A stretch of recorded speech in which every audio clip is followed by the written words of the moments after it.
For my sister Nicola, I hope this story, based on the accounts from our mother's journal, help you understand the mistakes that could be ahead of you if you choose the path you're on. It's okay to not follow a legacy. The Roca family was a long line of farmers. Marion Roca and his wife Eva worked the family farm together. Eva was loving, gentle, calm, and good-natured. They had 2 children, Joseph and Max. Max is still alive. He lives somewhere in San Myshuno, I think, but we don't talk to him. When Mom met Dad, she was working part-time at a farmer's market. They bonded over their love of greenery. They married quickly after that, and soon we came along. One day, Grandma and Grandpa Roca died in a fire. The barn had to be completely rebuilt. Mother and Father continued to run the farm all on their own. Our childhood wasn't the easiest, but we were happy. Little did we know, Nicolette, our grandmother on our mother's side, knew Max, and they had a plot together. Mother writes of a night when Max showed up at the farm, demanding that Father give him his shares. He told him that Father needed to give him the farm because it was his birthright. Mother wrote in her journal that we were scared, that we were there listening to the fight, and that she had to come and break up what was happening on our porch. I remember Mother being kind, and I remember her being gentle. I can't imagine her ever yelling at someone that she barely knew. But I do remember her yelling at someone that looked like Father, and when I read her journals, it confirmed what I knew. They told Uncle Max to leave and never come back, and that he would never have any part of the farm. We were thick as thieves once. We were inseparable and always together. I remember us growing up and playing on the farm, by the beach near our house, in the fields that surrounded us. I remember Mother and Father having family dinners with us. They were always so loving and encouraging and supportive. And we never heard from Uncle Max for a long time. When we started to get a little older, it was very clear that we had no interest in farming. And Father began to struggle. They couldn't afford to hire help, but they would not call Uncle Max. And so they did what they could to keep the farm going. We were happy, and we never really knew the difference. But one day we could hear Mother and Father yelling.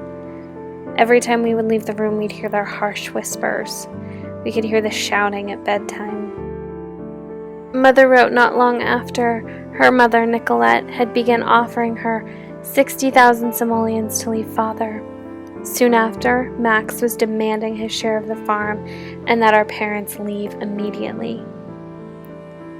Mother and Father were clearly not pleased, and a day later they died in a mysterious barn fire, just like Grandma and Grandpa.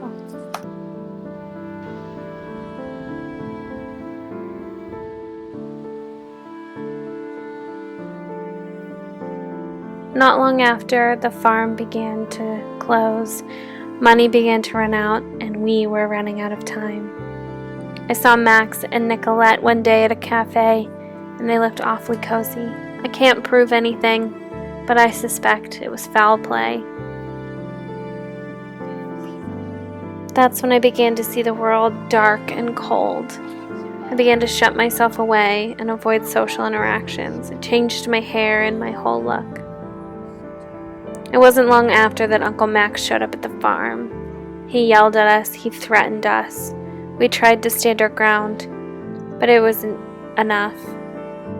He demanded, he insisted that we had to leave, and so we fled.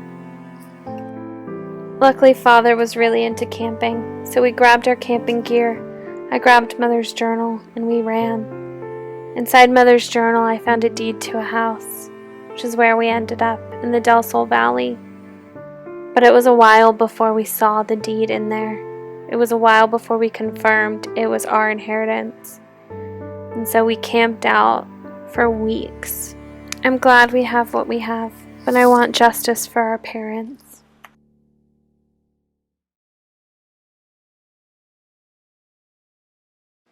There's definitely still some backstory that we can give, but it requires some additional points of view. So I hope that you guys enjoyed the entire backstory. I've been holding on to that for a while. It was edited a little bit from what I imagined, but that's purely just because I didn't know what I could do with Sims footage at the time. But I really like how it turned out. And so we're ending this episode, or at least, I guess, starting the main part of the episode. So Evangeline, before this, I didn't catch footage of it, but she did publish her book. So she took the book and she went ahead and published it. Nicola doesn't know about it yet. And I just have Evangeline throwing a Halloween party. She's feeling a little bit more social, feeling a little bit more herself, and so she wanted to get all of her friends together to celebrate. I don't know 100% what's in store for season 2. I'm editing this in chunks, so we'll see what happens, but it was really fun filming this. I'm really enjoying this series so far, and I really hope that you guys are enjoying it. If you have any suggestions, please put them in the comments. This episode is going to air, and then there'll be a 2-week gap between this and season 2, and that's just because I want to be able to compile all the feedback for season 1 that I can, because I did pre-film most of this, and most of it is edited. I mean, I'm editing this on September 13th, and I mean, it's not even going to air until October, I think. So, but I do want everybody's feedback. I want to know what you're thinking, what your thoughts are for the series, how you feel about the love interests. I definitely think that Nicola and Sterling are probably dead in the water. But yeah.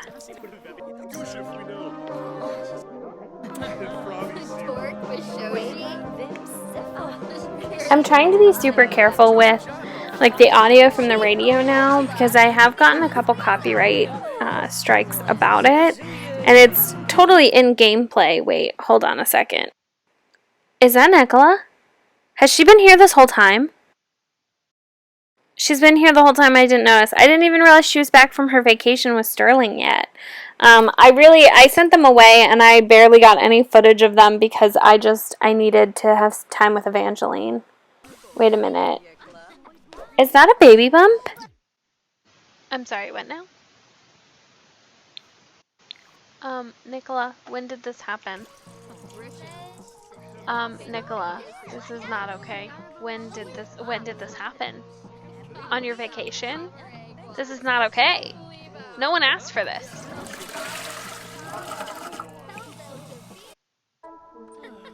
Well, I guess we know that renovations are coming. I literally have the percent on like 0.5% in MC Command Center. This was not planned.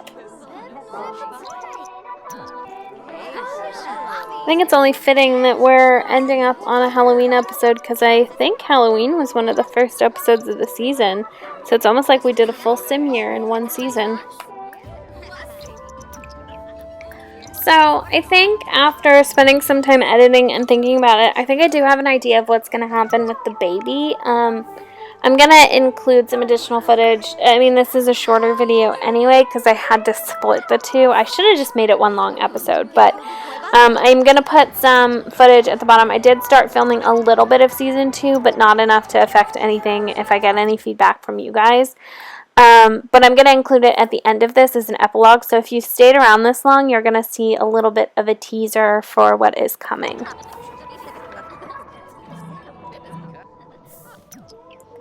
I think Elizabeth and Evangeline probably are headed in the direction of getting married. I don't think that they're there yet in their relationship. I want to take them on a couple more dates, and I think they should probably be a little bit more established in their careers. I also think Evangeline would want to live with her before they get engaged. That's just my personal feeling. So I just have them cleaning up a little bit from the party and kind of winding down for the day. Just kind of getting things in order.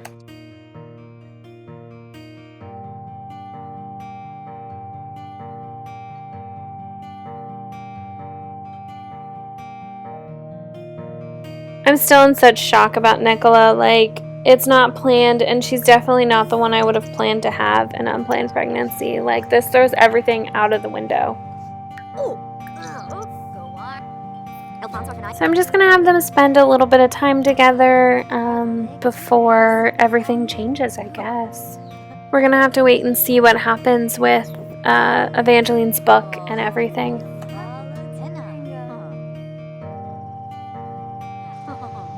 Alright, well, that happened. Guess it's time to change the story plans again. They're just enjoying a cloud gaze like they always do. And I guess in the next one we'll figure out what Nicola's gonna do.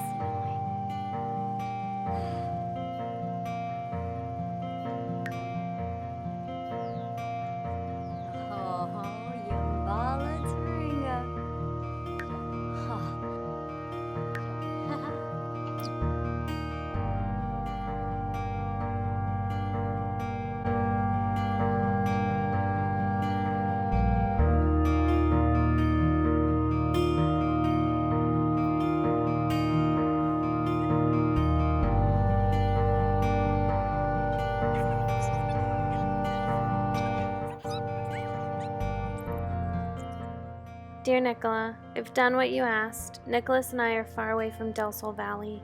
We are safe, we are happy, but I miss you. I hope you find what you're looking for, Evangeline.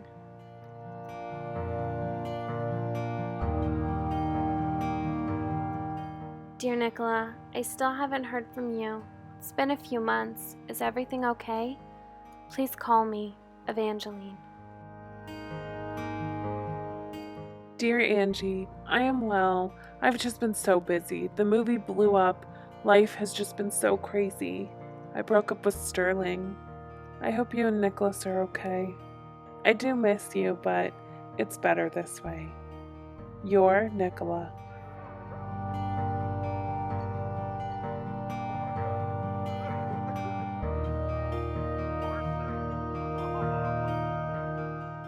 Dear Nicola, I haven't heard from you in over a year. Are you all right? I saw some shocking tabloids about you. Please call me. Your Angie. Oh, Angie, you've always been a worrywart. You don't need to worry about me. Your Nicola.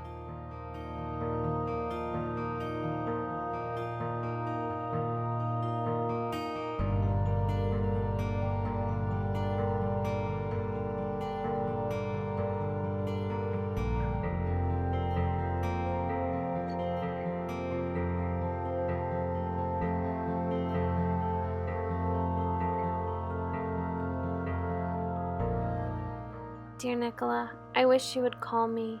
I hope my book didn't offend you. Please call me. Dear Nicola, I'm so sorry to hear about you and Sterling. I think you're right. It's probably for the best. He never really saw you as the center of his world.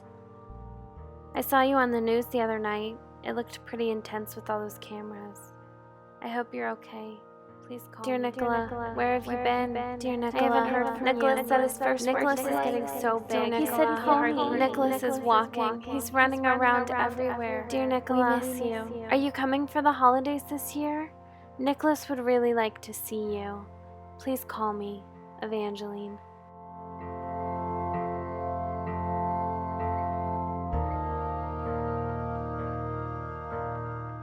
Dear Nicola, you missed Thanksgiving. It's been a year since we've heard from you. I hope you're doing well. I hope everything I see on the news isn't true. I really thought you were nicer than that. Please call me. I miss you, Evangeline.